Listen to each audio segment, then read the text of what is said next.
ভারতের নবম সংসদীয় কমিটির প্রতিবেদন, যেখানে আসলে শেখ হাসিনার রাজনৈতিক কর্মকাণ্ড পরিচালনা করা বা রাজনৈতিক প্ল্যাটফর্ম ব্যবহার সম্পর্কিত বিষয় নিয়ে বলা হচ্ছে এবং ভারত সরকারের প্রতি উত্তর।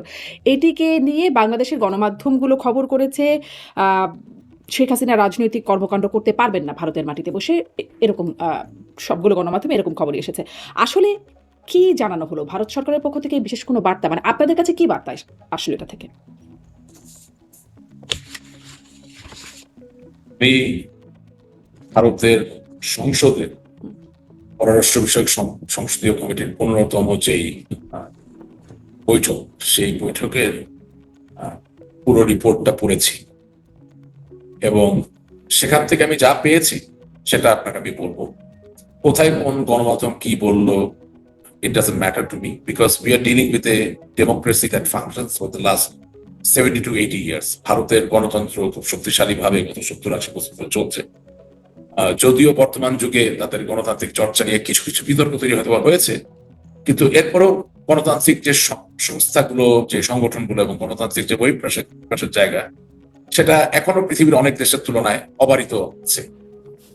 এখানে যেটা উল্লেখ্য বিষয় সেটা হচ্ছে যে ভারতের পররাষ্ট্র মন্ত্রণালয়ের এই সংসদীয় কমিটির বৈঠকে অনেকগুলো জায়গা বাংলাদেশ এবং ভারতের সম্পর্কের ব্যাপারে আলোকপাত করা হয়। সেখানে বলা হয় যে ইতিহাসের সর্বোচ্চ বাণিজ্যিক লেনদেনের যে জায়গা, দ্যাট ইজ $13.5 বিলিয়ন লেনদেন বাংলাদেশের সাথে ভারতের, সেই জায়গাটা তৈরি হয়েছে। এটাকে রক্ষা করা প্রয়োজন এবং এটাকে আরো সামনের দিকে এগিয়ে নিয়ে যাওয়া দরকার। সেখানে আরো পর্যালোচনা করা হয় যে ভারতীয় বাংলাদেশের অনেক উন্নয়নমূলক অবকাঠামোমূলক প্রকল্পে তাদের যেই ক্রেডিট ফেসিলিটি দেওয়া আছে, অর্থাৎ ঋণ দেওয়া আছে, সেগুলো ঠিক মতো ডিসবার্সড হচ্ছে কিনা, সেগুলো ঠিক মতো ব্যবহৃত হচ্ছে কিনা, সেই বিষয়ে পর্যালোচনা হয়। সবশেষে বঙ্গবন্ধু কন্যা জননেত্রী শেখ হাসিনার ভারতে অবস্থান করা এবং বাংলাদেশের সাথে ভারতের রাজনৈতিক যেই সম্পর্ক, সেই ব্যাপারে আলাপ আলোচনায় যেটা উঠে আসে সেটা হচ্ছে ক্যাটাগরিক্যালি সংসদীয় কমিটির অভিমত বা সুপারিশ হচ্ছে ভারতকে আওয়ামী লীগ বা জননেত্রী শেখ হাসিনা পলিটিক্যাল প্ল্যাটফর্ম হিসেবে ব্যবহার করতে পারেন না, পারেন না। তারা সুপারিশ করছেন। আপনি জানেন যে সংসদীয় কমিটি সুপারিশ করতে পারে, তাদের পর্যবেক্ষণ প্রকাশ করতে পারেন, কিন্তু তারা নির্বাহীকে আইন বা কোন সংসদীয় সিদ্ধান্ত ছাড়া বাধ্য করাতে পারেন না। সুতরাং বাংলাদেশের কিছু কিছু গণমাধ্যম এবং কিছু কিছু ব্লগার তারা যা বলার চেষ্টা করছে, কথাটা একেবারে সত্য না হলেও সম্পূর্ণ মিথ্যা নয়, এর ভিত্তি আছে। ভিত্তিটা হচ্ছে এরকম যে বেসিক্যালি ভারতের রাজনৈতিক অঙ্গনের একটা অংশ আমাদেরকে একটা বার্তা দেওয়ার চেষ্টা করছে যে 5ই আগস্ট বঙ্গবন্ধু কন্যা জননেত্রী শেখ হাসিনা বাংলাদেশ থেকে পালিয়ে আসতে বাধ্য হয়েছিলেন এবং সেটা সর্বদলীয় সম্মতি বলুন বা সংহতি বা একমত হওয়ার মধ্যে দিয়েই বঙ্গবন্ধু কন্যার ভারতে যে রেফিউজ সিক করা, অর্থাৎ আশ্রয় নেওয়া বা নিরাপদে অবস্থান করার যে জায়গাটা, এটা সর্বদলীয় একটা সিদ্ধান্ত ছিল। Point blank, categorically this is a fact. Similarly এখন যে পলিটিক্যাল অ্যাক্টিভিটি ওখান থেকে চালাচ্ছেন, এই সংসদীয় কমিটির রিপোর্ট অনুযায়ী, আপনি চাইলে আমি আপনাকে কপি শেয়ার করতে পারি, অনুযায়ী এটা সর্বদলীয় ঐক্যের মধ্যে পড়ছে না। এটাতে অনেক রাজনীতিবিদ বলছেন যে ভারতকে বাংলাদেশের সাথে রাজনীতি করার প্ল্যাটফর্ম হিসেবে ব্যবহার করা যাবে না, কারণ তারা মনে করছে যে যেভাবেই হোক ভারত বাংলাদেশের সম্পর্কের উন্নয়ন করা দরকার, ভারত বাংলাদেশের প্ল্যাটফর্মের যেই হরাইজন, যেই প্রেক্ষিত বা যে সম্ভাবনা, সেটাকে বাড়ানো দরকার। এখন সংসদীয় বিতর্ক, সংসদীয় আলাপ, সংসদীয় সুপারিশ একসময় গিয়ে সংসদীয় সিদ্ধান্ত হয়ে যেতে পারে, সেটা এখন হয় নাই, হতে পারে। এখন যদি আমাদের পলিটিক্যাল অ্যাক্টিভিটি বাংলাদেশ ভারত থেকে ভারতের জন্য ভালো হয়, তাহলে হয়তোবা এই সুপারিশের জায়গায় থেকে যাবে। তাহলে বিষয়টা কি? মানে এটা তো তাদের একদম ভারতের একদম প্রতিষ্ঠিত নীতি যে সেখানে বসে বিদেশের মানে অন্য কোনো দেশের রাজনীতি করা যাবে না, সেই মাটিকে ব্যবহার করে। তো ভারতের নট নেসেসারিলি। যেমন ধরেন চায়নার সাথে ভারতের একটা ওপেন কনফ্লিক্ট ছিল, যুদ্ধ হয়েছিল এবং এখনো বর্ডার নিয়ে যথেষ্ট কনফ্লিক্ট রয়েছে। সেখানে Dalai Lama can speak about people, এখানে তাদের কোনো আপত্তি নেই, because the stand of India is very clear. তো ভারতের সাথে তো বাংলাদেশে এখনো কোনো যুদ্ধ ঘোষণা হয় নাই। সুতরাং ভারতের থেকে যখন রাজনীতি করার কারণে ভারতের কিছু সংসদ সদস্য মনে করেন যে এটা ভারত বাংলাদেশের সম্পর্কের জন্য ক্ষতিকারক হতে পারে, তখন সংসদীয় কমিটিতে এই ধরনের সুপারিশ আসতেই পারে যে Sheikh Hasina neither Awami League can use India as their political platform. Actually, ওই রিপোর্টে ইংরেজিতে এটাই লেখা আছে যে India cannot be used as a political platform. হুম, হুম। সেই এখন কমিটির এটা রিপোর্টটা খুব আমিও পড়ছিলাম। কমিটির রিপোর্টটা আরো আমিও জি পড়ছিলাম যে আ মানে সেখানে আমি একটু বাংলা করে দেখছিলাম যে সেখানে বলছে কমিটি আরো উল্লেখ করছে যে এই ধরনের মানবিক বিবেচনায় আশ্রয় প্রদান করলেও মানে শেখ হাসিনার আশ্রয়টাকে মানবিক শিওর বিবেচনায় আশ্রয় প্রদান করলেও ভারত কঠোরভাবে সেই নীতি অনুসরণ করে আসছে যার অধীনে ভারতের ভূখণ্ড থেকে অন্য কোনো দেশের বিরুদ্ধে রাজনৈতিক জি কর্মকাণ্ড পরিচালনা করতে দেওয়া হয় না। করতে দেওয়া হয় না। এক্স্যাক্টলি। হ্যাঁ, আমি কিন্তু প্রথমেই বলেছি যে মানবিক যে প্রেক্ষিত সেটাকে আরো শানিত শক্ত করেছে সর্বদলীয় ঐক্য। এবং আপনি জানেন যে ভারত আর যাই হোক, স্পেশালি ককরোচ পার্টির আন্দোলনের পর এটা আরো শক্ত হয়ে যাবে। যেটা হচ্ছে যে জনগণের যে চাওয়া, সেটা ছোট একটা অংশই হোক বৃহৎ একটা অংশই হোক, খুব বেশি অবজ্ঞা করার সুযোগ আগামী দিনে থাকছে না। সুতরাং আহ আমাদের রাজনীতিটা কি হবে আগামী দিনে, কোথা হ্যাঁ। থেকে কিভাবে পরিচালিত হবে, এটা আমাদেরকে ঠিক করতে হবে। এটা আপনাদের রাজনীতির বিষয়, আমি আবারও আপনাদের রাজনীতির বিষয়ে জানবো। কিন্তু সেই কমিটির প্রতিবেদন বলি বা ভারত সরকারের তার প্রতিক্রিয়া যা লিখছি আমিও পড়ছিলাম, সেখানে একটা রকম ভাষা অবস্থান আছে। মানে করতে দেয়া হয় না, করতে দেয়া হচ্ছে না এই টাইপের ব্যাপার-স্যাপার। কিন্তু আমরা হ্যাঁ আমরা হ্যাঁ দেখছি যে আসলে তিনি রাজনৈতিক কর্মকাণ্ড যা বলে, তিনি নির্দেশনা দিচ্ছেন, তিনি কমিটি দেওয়া হচ্ছে, মিটিং করছেন ভার্চুয়াল, তার সাথে নেতাকর্মীরা গিয়ে সাক্ষাৎ করছেন, সবই চলছে। আমি এই বিষয়ে গতদিন একটা শো করেছিলাম।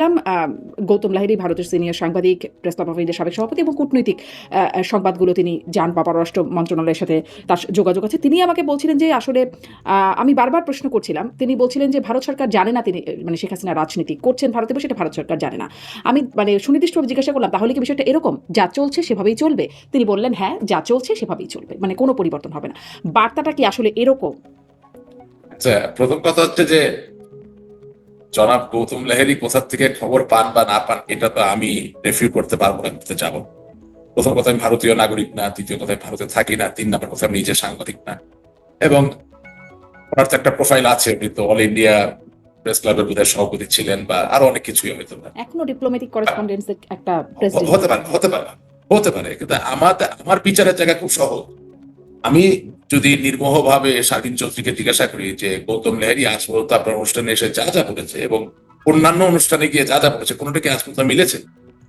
আমি তো আপনার অনুষ্ঠান দেখি, না, শুধু কিন্তু আমার ধরেন নিজের মিলছে ইন্টারভিউ দেখি না। মিলছে তো রাশিটা, না না তাই না? না, ধরেন না, ধরেন না, মিলছে না, কিনা, আমি না, আপনার সাথে আরেকটু মানে প্রশ্নটা করি, আপনি একবারে উত্তর দেন, তাহলে মানে আমার জায়গাটাও স্পষ্ট হবে। মিলছে কিনা এই অর্থে জিজ্ঞাসা করছি যে তাকে মানে রাজনৈতিক কর্মকাণ্ড পরিচালনা করতে দেয়া হয় না ভারতের মাটি ব্যবহার করে, কিন্তু আমি যেটা বলছিলাম যে শেখ হাসিনা করে আসছেন এতদিন ধরে আমরা দেখছি।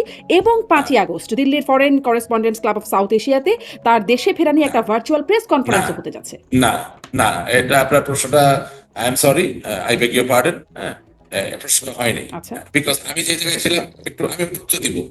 এখানে 5ই আগস্টে কি হবে সেটা নিয়ে আমি কথা বলছি না। এই সংসদীয় কমিটি কি বললেন সেটা তো আলাপ হলো, কিন্তু আমি বলছি যে জনাব Gautam Lahiri, with all due respect, 2024 সালের 5ই আগস্টের পরে সমস্ত বাংলাদেশ কেন্দ্রিক যত টকশোতে যত কথা বলেছেন, একটি কথা আমি বাস্তবে রূপান্তরিত দেখিনি, এখনই দেখিনি।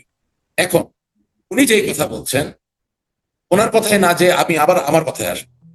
সংসদীয় কমিটির সুপারিশ আর নির্বাহী আদেশ বলে কাউকে থামিয়ে দেওয়া, দুটোতে পার্থক্য আছে। এখন সংসদীয় কমিটি সুপারিশ করছে যে ভারতকে পলিটিক্যাল প্ল্যাটফর্ম হিসেবে ব্যবহার করা যাবে না।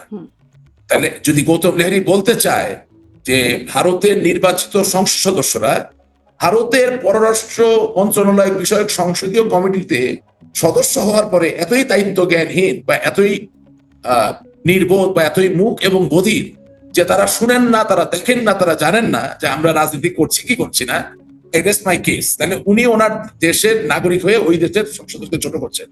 আমি ওনাকে এটা আলাদাভাবে দেখি না, কারণ উনি আমার দেশেরও সাবেক সংসদকে অপমান করে কথা বলেছিলেন। তো নিজের দেশের লোককে অপমান করতেই পারেন। I don't expect anything better. আমি বলতে চাচ্ছি অন্য কথা না, আমার পয়েন্টে আসতে যাচ্ছি। কারণ আমার এখানেও আপনার কথার সাথে একটু দ্বিমত আছে। কমিটিকে আরো জানানো হয়েছে ভারত সরকার শেখ হাসিনাকে কোনো রাজনৈতিক প্ল্যাটফর্ম বা ভারতের ভূখণ্ড থেকে রাজনৈতিক কর্মকাণ্ড পরিচালনার সুযোগ দেয় না, এটি আরো জানানো হয়েছে কমিটিকে বলে কমিটি বলছে। অফকোর্স সংসদীয় কমিটি কিভাবে কাজ করে সেটা আমার জানার সৌভাগ্য হয়েছে এই কারণে যে আমার বাবা যখন 5 বার বাংলাদেশ আওয়ামী লীগের এমপি ছিলেন, মন্ত্রী ছিলেন, তো আমি নিজেও রাজনীতি করতাম। আই এম ভেরি লাকি যে আমার বাবা আমার সাথে শেয়ার করতেন কিভাবে একটা সংসদীয় কমিটি কাজ করে। আর আপনার এই কি বলে যে ওয়েস্টমিনিস্টারিয়ান ফরম্যাটের যে পার্লামেন্টারি সিস্টেম, সেখানে সংসদীয় কমিটির ফাংশনটা মোটামুটি সব জায়গায় ইউনিভার্সাল, একই গ্লোবাল। হ্যাঁ, সেই জায়গা থেকে বলছি যে অবশ্যই সংসদীয় কমিটিতে সরকারের পক্ষ থেকে, নির্বাহীর পক্ষ থেকে কেউ একজন আছেন। তিনি যদি বলেন যে হ্যাঁ আমি জেনে শুনে পরিচালনা করতে দিচ্ছি, আমি জেনে শুনে ওখান থেকে কি বলে যে হরতাল বা ধরেন যে কোনো ভায়োলেন্ট মুভমেন্ট করার সুযোগ দিই, তাহলে তো ওই লোকেরও তো চাকরি থাকে না, সব কথা তার সব জায়গায় বলবে না। কিন্তু আমি বলতে চাচ্ছি একজন সংসদ সদস্য, তার চোখ তো শুধুমাত্র সরকারি সংগঠন নয়, তিনি জনগণের জনপ্রতিনিধি, তার নিজের চোখ আছে, জনগণ তার চোখ, সুতরাং তারা জানে যে রাজনীতি চলছে। সেই জায়গা থেকে তারা বলতে চাইছে যে হ্যাঁ, তারাও সংসদ সদস্য, তাদেরও সহনশীলতা আছে, তারাও বুঝে যে শেখ হাসিনাকে দরকার, তারাও বুঝে আওয়ামী লীগকে দরকার, তারাও জানে প্রগতির বাংলাদেশকে দরকার, অসাম্প্রদায়িকতার বাংলাদেশকে দরকার। কিন্তু তারা বলতে চাইছে যে যদি রাজনীতি পরিচালনা করতে গিয়ে এমন অবস্থা হয় যে পয়েন্ট অফ নো রিটার্ন তৈরি হয়ে গেল, অর্থাৎ বাংলাদেশ এবং ভারতের সম্পর্কের আর উন্নতি হওয়ার কোনো সুযোগই নেই, তখন কি করা উচিত? সুপারিশটা এটা। আমি বারবার কিন্তু আপনাকে বলছি যে এই সুপারিশকে ধরে নেওয়ার দরকার নাই যে আপনি কালকের থেকে আপনার কাজ করতে পারবেন না, আপনি 5ই আগস্টের প্রোগ্রাম করতে পারবেন না, বা 7ই আগস্টের তা করতে পারবেন, কিন্তু ভারত তো তার নিজের স্বার্থ আপনার থেকে বেশি দেখবে। ভারত যদি দেখে যে কোনো অবস্থায় তার সাথে বাংলাদেশের চিরকালের সম্পর্ক নষ্ট হতে যাচ্ছে, বছরে $13 বিলিয়ন ব্যবসা বাণিজ্য ধ্বংস হবে, ভারতের অন্যান্য যে সীমান্তবর্তী যে এলাকাগুলো সেগুলো হুমকির সম্মুখীন হয়ে যাবে, তাহলে আপনাকে আমি প্রশ্ন করি, আপনার তো সংসদ সদস্য হওয়ার দরকার নেই, আপনি যদি ভারতীয় হতেন কি করতেন? নিশ্চয়ই Right? ভারত তার নিজের স্বার্থ সবার আগে দেখবে। রাশিদ ভাই, একটা Right. অনুরোধ So- করে রাখি আপনাকে, আপনি যদি একটু ক্যামেরার দিকে লুক দিয়ে কথা বলেন, আপনার চোখটা নিচের দিকে মনে আচ্ছা, থাকে, আচ্ছা, একদম আচ্ছা, ঠিক আছে। হ্যাঁ, আচ্ছা, তাহলে মানে হ্যাঁ। আমাকে একটু সামারি বলেন তো, তাহলে কি মানে শেখ হাসিনা যেভাবে রাজনীতি করতে পারছেন, আমি গৌতম লাহিড়ীকে ওই প্রশ্নটা করছিলাম, আপনি আওয়ামী লীগের একজন কর্মী হিসেবে বার্তাটা আপনার কাছে কি? শেখ হাসিনা যেভাবে রাজনীতি করছিলেন, যেভাবে নির্দেশনা দিচ্ছিলেন, মিটিং করছিলেন, সাক্ষাৎকার দিচ্ছিলেন, সব একইভাবে করবেন, মানে কোনো পরিবর্তন হয় নাই এর ফলে এখনো পর্যন্ত আওয়ামী লীগের কোনো না। পড়ে নাই নাকি পড়েছে? না, এখন তার এই রিপোর্ট নিয়ে চিন্তা করার দরকার নেই, গৌতম লাহিড়ীকে নিয়েও চিন্তা করার দরকার নেই, কারণ উনি তো ডিসেম্বর মাসে চলেই আসছে, তো মাত্র এটা তো অলরেডি অগাস্ট মাস, so September, October, November, December, we are talking about only 3 months. So খামাখা এটা নিয়ে চিন্তা করার দরকার কি? She is coming. সো এখন এরপরে তার টেলিগ্রাফের প্রয়োজন হবে না, টেলিগ্রাফের প্রয়োজন হবে না, বা হোয়াটসঅ্যাপের প্রয়োজন হবে না। আপনি কি That's how I নিশ্চিত look at it. ডিসেম্বরে তিনি আসেন? আপনি কি এ ব্যাপারে নিশ্চিত? না, না, এটা আমার নিশ্চিত হওয়ার ব্যাপার না, আমি তো এখানে ইনকনসিকুয়েন্সিয়াল, আমি ওনার দলের একজন সমর্থক কর্মী মাত্র। আমি যা দেখি যেটা সত্য অনুভব করি, সত্য বচনটা আপনাদের এখানে এসে করি, কারণ আওয়ামী লীগের যেহেতু এখন কোনো প্ল্যাটফর্ম নেই যেখানে যে প্রয়োজনীয় কথা বলা যায়, আমার বিবেক যা বলে আমি বলতে পারি না, সুতরাং আমাকে টকশোতে এসে কথা বলা লাগে। আমি বিশ্বাস করি যে আওয়ামী লীগের যারা র্যাঙ্ক এন্ড ফাইল, যারা আওয়ামী লীগের স্টিয়ারিংটা ধরে রেখেছে, চালায়, ক্লাচ চাপতে পারে, এসকেলেটর চাপতে পারে, গিয়ার শিফট করতে পারে, ডানে বামে যেতে পারে, তারা হয়তো বা দেখে, তারা হয়তো বা শোনে। সুতরাং আমার জায়গাটা হচ্ছে যে আমার দলের সবারই যদি বলে উনি ডিসেম্বরে আসছেন, আমাকে তো বিশ্বাস করতে হবে উনি আসছেন। এটাও একটু জিজ্ঞাসা আসার- করি, তিনি দলবল নিয়ে আসার মতো- আসবেন, নেতা কর্মীদেরকে নিয়ে আসবেন বলেই এরকমও ঘোষণা আছে। আপনিও কি তার মধ্যে আছেন? আপনিও কি ফিরবেন ডিসেম্বরে? না, আমার জায়গাটা তো অনেক সিম্পল, উনি যদি নাও ফিরে, আমি আওয়ামী লীগকে ভালোবাসি, আমি বঙ্গবন্ধুকে ভালোবাসি, আমি আপনার অনুষ্ঠানে বলে গেলাম, আমার তো আনুষ্ঠানিকভাবে ওইভাবে কোনো কেন্দ্রীয় দায়িত্ব নাই। যদি আমাকে কেন্দ্রীয় দায়িত্ব আওয়ামী লীগ থেকে দেওয়া হতো যে তুমি মাটি মানুষের সাথে কাজ করো, আওয়ামী লীগের জন্য কাজ করো, ওনার আশা লাগবে কেন? এটা তো আমার দায়িত্ব, আমি নিজেই যাবো, আপনার কাছে বলে দিলাম ক্যামেরার সামনে। আচ্ছা, I have dedicated more than 50% of my life for this party. আমি কিশোর বয়স থেকে ছাত্রলীগ করি, আমার কোনো পদ পদবি কোনোদিন ছিল না, কারণ আমার বাবাই নিজে দলের একজন শীর্ষস্থানীয় নেতা ছিলেন, সেই জায়গা থেকে সন্তান হয়ে আমার তো পদ লাগে না, কিন্তু এই দলের প্রতি ভালোবাসা, সমর্থন, কি বলবো, আপনার স্নেহ, ভালো লাগার জায়গা বা ওহের যে জায়গাটা, এটা তো কোনো কমতি নেই। কিন্তু আমার কথা হচ্ছে যে শেখ হাসিনা দেশে গেলে বড় বড় নেতারা ওনার সাথে যাবে, আর তাছাড়া যাইতে পারবে না কেন? যে লোকটা 2 দিন আগে ইলেকট্রিসিটি বিল দিতে পারতো না, বাজার করে খেতে পারতো না, সে তো আর চাকরি বাকরি ব্যবসা বাণিজ্য করে খায়নি। শেখ হাসিনা তাহলে নেতা বানাইছে, দালালি করছে, তদবিরবাজি করছে, মন্ত্রী বানাইছে, এমপি বানাইছে, চুরি করছে, কম চাউল বিক্রি করছে, বড় বড় কন্ট্রাক্ট দিছে, জীবন পরিবর্তিত হয়েছে। তার তো উচিত কৃতজ্ঞতার জায়গা থেকে আগে যাওয়া। শেখ হাসিনার উচিত আজকে সবাইকে ডেকে ধমক লাগানো যে এই তুমি কি ছিলা, তোমাকে তো আমি বানাইছি, ওয়াই ডোন্ট ইউ গো। উনি তো কেন বলতেছেন না আমি জানি না, উনি আমার থেকে ভালো জানেন, বাট বলা উচিত। আপনি যাদেরকে র্যাঙ্ক এন্ড ফাইলে দেখেন, একটা লোক কিছু ছিল নাকি? কেউ নিজের যোগ্যতায় পরিচিত হয়নি, নেত্রী ধৈর্য নেতা বানাইছে, লোকে চিনেছে, এই বাস্তবতা। নিজের যোগ্যতায় পরিচিত আওয়ামী লীগ এখন কোনো নেতা নাই ফোরফ্রন্ট, এটাই বাস্তব। সো তাদের উচিত আগে খত দিয়ে নেত্রীর পায়ে ধরে সালাম করে দোয়া নিয়ে আগে বাংলাদেশে যাওয়া, যায় বলা আপা আপনার জন্য এখানে দাঁড়ায় আছি, জেলে নিবে। এটা করলে তো কালকে সমীকরণ পরিবর্তিত হয়ে যেত, এটাই বাস্তবতা। কিন্তু আমি সাহস করে আগে যাবার মধ্যে তালিকায় থাকবেন, আগে দেশে যাওয়ার মানে আমি তো বললাম আপনাকে, প্রথম কথা, আওয়ামী লীগের কাছ থেকে কোনো সরকারি কাজ আমি করিনি। আমি আওয়ামী লীগের কাছ থেকে সম্মান পেয়েছি, পরিচিতি পেয়েছি, আমার ভালো লাগে। আমি দেশের স্বাধীনতার কথা বলি, আমার সেলফ রিচুয়ালাইজেশন নিডের একটা অংশ আমি ফুলফিল করতে পেরেছি, বাট এটা পার্থিব নয়, সম্পদ দিয়ে নয়। আমি আপনাকে আবারও বলছি, আমি একটু আগে বলেছি, আপনি শুনেন নাই। আজকে যদি জননেত্রী শেখ হাসিনা আমাকে কোনো কেন্দ্রীয় দায়িত্ব দেন, of course if it demands Bangladesh, I will go before her. That is my commitment. আচ্ছা, কিন্তু আমি জানি এত চোর চোরটার মাঝখানে আমাদেরকে দায়িত্ব দেওয়ার কোনো প্রশ্নই আসে না। ওনাকে তো একটা বাবলের ভিতরে রাখা হয়েছে, রিয়েলিটিটা বলতেছি। তাহলে তিনি কি আসলে চোর চোরটাদেরই বেশি পছন্দ করেন আপনার ভাষায়? জানি না, শুনেন, পুরা দেশে বাস্তবতা হচ্ছে কি, মানে বাংলাদেশের এখন রুরো রিয়েলিটি হচ্ছে বিশাল বড় জনসংখ্যার একটা অংশ চোর চোরটা হয়ে গেছে, দলমত নির্বিশেষে। এটাকে ছেকে ছাঁকনি দিয়ে আলাদা করে ভালো মানুষ কোথায় নিয়ে দাঁড়া করাবে? আজকে তো বাংলাদেশের শিক্ষিত জনগণের একটা বড় অংশ তারা রাজনীতির রাশ উঠতে চায় না, কথা বলতে চায় না, তারা সমাজ গড়ে তোলার কোনো জিনিস নিয়ে চিন্তা করতে চায় না। তো সেই জায়গায় এখন অবশ্যই তিনি চোর চোরটাদের পছন্দ করেন না বলেই তো বিশ্বাস করি, কিন্তু আশেপাশে এত চোর চোরটা কি করবেন কি? হ্যাঁ, মানে ধরেন, না কেন, মানে চোর চোরটার বাইরে কি আওয়ামী লীগের নেতা কর্মী নেই? সবাই কি চোর চোরটা নাকি? আপনি নাম দেন 10টা। আমি কেন দিব? আপনাকে আপনার আহ্বান, জানবার কথা, আমি কেন না দিব? না না না, আপনি তো দিবেন। আমি তো চোর হলেও নিজেকে ভালো বলবো। আপনি গণমাধ্যম কর্মী, আপনি তালিকা করে দেন না 10টা ভালো নাকি আসলে আওয়ামী লীগের সব। যাদেরকে মানে পদ পদবি দিচ্ছে, বাকিরা যারা আছেন তারা আরো বড় চোর চোরটা, ফলে তাদেরকে আসলে বাছাই করছে না, অপেক্ষাকৃত কম চোর চোরটাদের নিচ্ছে। না, যারা অপেক্ষাকৃত কম ছোট ছোটটা ছিল তারা তো এই ছোট ছোটদের চাপে বাদ পড়ে গেছে, গলা টিপে তাদের হত্যা করা হয়েছে। আচ্ছা, চোর চোরটার আলাপ থেকে একটু এই কথায় আবারও আসে যে ওই মানে শেখ হাসিনা রাজনীতি করতে পারবেন কিনা সেটা নিয়ে যে আলোচনা হচ্ছে, তার মধ্যে সেই ফরেন করেসপন্ডেন্টস ক্লাব এর প্রেসিডেন্ট তিনি বলছেন যে শেখ হাসিনা প্রেস কনফারেন্স করবেন, কিন্তু তিনি ফিজিক্যালি অ্যাপিয়ার করতে বা ভিডিওতে আসতে তিনি allow না। Exactly. তাহলে কি এটাই Exactly. আসলে নির্দেশনা, মানে ভারতের পক্ষ থেকে নিশ্চয়ই একটা কোনো নির্দেশনা আছে, এটাই কি নির্দেশনা? কারণ আজ পর্যন্ত 2 বছর হয়ে গেল শেখ হাসিনার চেহারা কখনো দেখা যায় নাই, তাহলে কি মানে তিনি কথা বলতে পারবেন কিন্তু চেহারা দেখাতে পারবেন না, এরকম একটা নির্দেশনা? আচ্ছা, মাই আমি আপনাকে খুব ক্যাটাগরিক্যালি জিনিসটা বলি। হ্যাঁ, আওয়ামী লীগের অনেক নেতারা বাংলাদেশের বাইরে আশ্রয় নিয়েছে, অনেকে পলিটিক্যাল অ্যাসাইলাম চেয়েছে। দেখা যাচ্ছে যে পলিটিক্যাল অ্যাসাইলাম চেয়েছে তারও তো কোটি কোটি টাকা আছে। এখন সে অ্যাসাইলাম অফিসারের সামনে যদি বলে বসে যে ভাই আপনি কি জানেন আমি বাংলাদেশের একজন বিশিষ্ট জমিদার, কিন্তু আমাকে একটা পলিটিক্যাল অ্যাসাইলাম দেন, যতই তার পলিটিক্যাল কেস ভালো হোক তাকে তার অ্যাসাইলাম দিবে না। দিবে কি? তার মানে কি যে মানুষ অনেক সময় দেখেও না দেখার ফান করে। আপনি যখন চেহারা দেখাচ্ছেন না, আপনি যখন ফিজিক্যালি উপস্থিত হচ্ছেন না, তখন তো ইংরেজি শব্দটা হচ্ছে there is a element of deniability। উনি কোথায় কখন কোন জায়গা থেকে এই অডিও রেকর্ডিং পাঠাইছে এটা সার্টিফাই করবে কি? এটা টাইম স্ট্যাম্প কি? তাহলে দেখেও না দেখার ভান করার কারণ মানে অজুহাত নেওয়ার জন্য ভারত আসলে এই পলিসি নিচ্ছে। শিওর শিওর, আমি তো বললাম আপনাকে, এটা তো জানা কথা, বোঝা কথা না। এই যারা মাঝখানে এই যে বলতেছে যে উনি লাইভে, অবশ্যই লাইভে যুক্ত হবেন না, উনি একটা রেকর্ডেড বার্তা পাঠিয়ে দেবেন, অবশ্যই লাইভে যুক্ত হবেন না। এর আগেও এরকমটা হয়েছে। এটা আমরা জানি, এটা যে আয়োজন করছে মোহাম্মদ আলী সেও জানে। হ্যাঁ, যারাই আয়োজন করতেছে, এখানে কয়েকজন লোককে সশরীর পাবেন দেখবেন 5 তারিখে, এগুলো reality.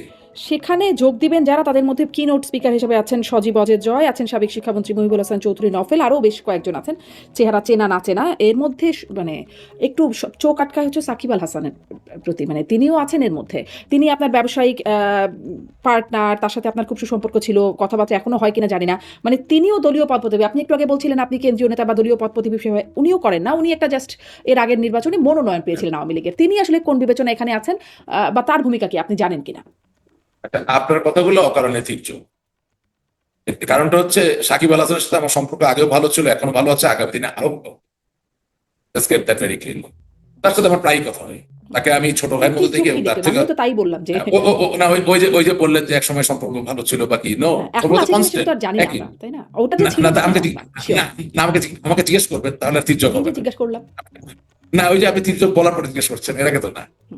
You made a judgment. That's not necessary. That's what I'm trying to do. আমি বলতে চাচ্ছি যে সাকিব আল হাসান, প্রথম কথা তাকে আমি একেবারে নিজের ছোট ভাইয়ের মতো দেখি। 2 number, he is a very gifted person.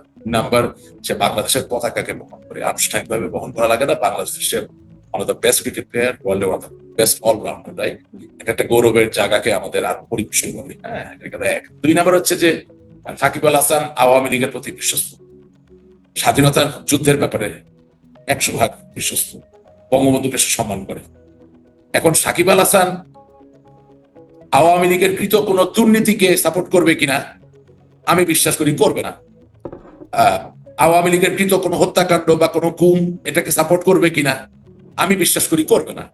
আমার সাথে তার কথায় আমাদের জায়গাটাও তাই, আমরা আওয়ামী লীগকে ভালোবাসি, বঙ্গবন্ধুকে ভালোবাসি, নেত্রী আমাদের সমাজে সব ঠিক আছে, কিন্তু আওয়ামী লীগের কেউ যদি কোনো অন্যায় করে থাকে সেটার ওকালতি তো আমি করবো না, বা অবশ্যই বিশ্বনন্দিত ক্রিকেট তারকা সাকিব আল হাসানও করবে না। Let's get that very clearly. এটা গেল এক। দুই নম্বর হচ্ছে যে সাকিব আল হাসানের ভিসা, এটা আমার আলাপ হয়নি। সাকিব আল হাসানের ভারতে যাওয়ার ভিসা তাকে পলিটিক্স করতে দেয় কিনা বা পলিটিক্যাল বক্তব্য ভারতে বসে দিতে দেয় কিনা সেটা বোঝার বিষয় আছে। সেটা যদি তার ভিসা এলাও করে তাহলে সে নিশ্চয়ই 5 আগস্টে গিয়ে সেখানে বক্তব্য দিবে। আর তার ভিসার ক্যাটাগরি যদি সেটা এলাও না করে তাহলে সেটা করতে পারবে না। তো ভার্চুয়ালি, ওটা যেহেতু ভার্চুয়াল, উনিও তো ভার্চুয়ালি যোগ দিতে পারেন। না, অনেকে বলছে সে সরাসরি যাবে, ভার্চুয়ালি তো কোনো অসুবিধা নেই। আমি তো আপনাকে ওইটাই বললাম যে পুরাটাই ভার্চুয়াল, কিন্তু বাজারে এবং বাতাসে উঠছে বলছে অনেক কিছু, কিন্তু কোনোটাই আসলে কোনো কিছু না। এটাই রিয়েলিটি। এখন ভার্চুয়াল মিটিং এ সাকিব আল হাসান কেন, মানে আরো অন্য কেউ যদি ভার্চুয়ালি অংশগ্রহণ করে এই মিটিং এর ইম্প্যাক্ট কি? তাহলে তো পৃথিবীর মানুষ ভার্চুয়ালি আন্দোলন করতো, সংগ্রাম করতো। তাহলে নেলসন ম্যান্ডেলা যখন তাকে শ্বেতাঙ্গদের সরকার তাকে ডেকে নিয়ে নেগোসিয়েশন করার চেষ্টা করতেছে, তখন তো সে বলতে পারতো যে আমার জেলখানার মধ্যে একটা টেলিফোন দাও, এটা দিয়ে আমি মাইক লাগাই 2টা বক্তৃতা দিই। ব্যাপারটা তো এরকম না। ব্যাপার হচ্ছে politics requires your physical presence, it requires your dedication, it requires your body language. The best way to read your body language is by being physically present. But at the end of the day, physics says that if you throw an apple upwards, it's going to fall. That's what Newton says. So that's not Newton's language. It is the world's language. It's the language of physics. এখন হাজার বছর ধরে রাজনীতি তৈরি হইলো, আপনি এখন রাজনীতির সংজ্ঞা, রাজনীতি কিভাবে করতে হবে, প্রতিবাদকে আপনি সব ফিরে ফেললেন, এটা তো হয় না। তাহলে তো সবাই শরীরের বিভিন্ন ফুটায় ফাইবার অপটিক লাগিয়ে ঘুরে বেড়াই। I'm sorry, it doesn't happen like that. আপনি এই যে বললেন সজীবদের জয় ভাই, তাকে তার চেহারায় তো আমি একটা স্ট্রেংথ দেখি, is a very good looking man. Bangabandhu নাতি, তার তো এই জিনিসটা আসছে, নেতৃত্বের এই জায়গাটা থাকে। আপনি আমরা ছোটবেলায় যখন এই যে নবী রাসূলদের কাহিনী পড়তাম, সেখানে বলা হতো যে আল্লাহ তাআলা যুগ থেকে যুগান্তরে যখন নবী রাসূলদের পাঠিয়েছে তারা সুদর্শন ছিলেন, মানুষকে আকৃষ্ট করতে হয়।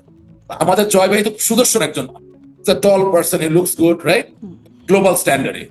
এখন অক্সফোর্ডে কিছুদিন আগে ইংল্যান্ড আওয়ামী লীগ বিভিন্ন ব্যানারে একটা সেমিনারের আয়োজন করলেন, এবং এখন ধরেন আমাদের মোহাম্মদ আলী ভাই, is a very dedicated soul, খুব ভালো মানুষ, উনি এটা আয়োজন করলেন কষ্ট করে দিল্লিতে 5 আগস্টে। তো আমাদের জয় ভাই যদি একটু কষ্ট করে আসেন ফিজিক্যালি এবং বক্তৃতা দিয়ে আবার যদি চলে যান শত ব্যস্ততার মাঝেও, আমি তো মনে করি রাজনীতির জন্য এটা ব্যাপক একটা ইতিবাচক ভূমিকা পালন করবে। কোটি কোটি নেতা কর্মীরা উজ্জীবিত হয়ে যাবে। মানে ভার্চুয়াল কেন? তাহলে কি আপনার ভার্চুয়াল এই প্রেস কনফারেন্সের কোনো ইম্প্যাক্ট নাই? আগেরটার কি ইম্প্যাক্ট? আগেও তো মোহাম্মদ আলী সাহেব একটা করেছিল ভার্চুয়াল, কি ইম্প্যাক্ট আপনাকে আমি জিজ্ঞাসা করছি। না, আমি বলবো না, আপনার কাছ থেকে জানতে চাও যে আপনি কি মনে করেন তাহলে এটার কোনো ইম্প্যাক্ট নাই? না, নেতা কর্মীরা নেত্রীর যে সীমাবদ্ধতা, ওনার নিরাপত্তা, প্রতিষ্ঠাতে ওনার বোঝাপড়া, সেটা মেনে নিবে ভার্চুয়াল প্রেজেন্স। আর কারোটা তো মানবে না, আর কারোটা তো তাদেরকে আকৃষ্ট করবে না, এটা তো বাস্তবতা। এবং আগের প্রশ্নের উত্তরে যদি চলে যান, এবং আমার দলের যারা কাউন্সিলর ডেলিগেট, একেবারে দলীয় কাঠামোর ভাষায় কথা বলে, আমার দলের যারা কাউন্সিলর এবং ডেলিগেট তারা মনে প্রাণে বিশ্বাস করে যে সজীব ওয়াজেদ জয় অথবা সায়মা ওয়াজেদ জননেত্রী শেখ হাসিনার পরে আওয়ামী লীগের ভবিষ্যৎ আসার আগে, এটা তো সত্য, তারা বঙ্গবন্ধুর নাতি, তারা নেত্রীর সন্তান, আওয়ামী লীগের মানুষ তাদেরকে ভালোবাসে। যদি সশরীরে এমনি আসেন, ক্ষতি কোথায়, অসুবিধা কোথায়? এই প্রশ্নগুলোর উত্তর খুব প্রয়োজন। আসলে অসুবিধা কোথায় সেটা হয়তো মানে আপনারাও যদি বলতে না পারেন, যারা আর এর সাথে যুক্ত তারা হয়তো না, আমি তো বলতেই পারবো, আমি তো বলতেই পারবো এটা না, কি কারণ বলতে পারেন, কারণ তাদের সাথে আপনার যোগাযোগ আছে। আপনি বলছিলেন সাকিব আল হাসান আপনার ছোট ভাইয়ের মতো, যোগাযোগ আছে, ছিল, আছে, থাকবে, সামনে আরো ভালো হবে। তিনি আসলে কি করবেন? গতকালকে কথা হয়েছে।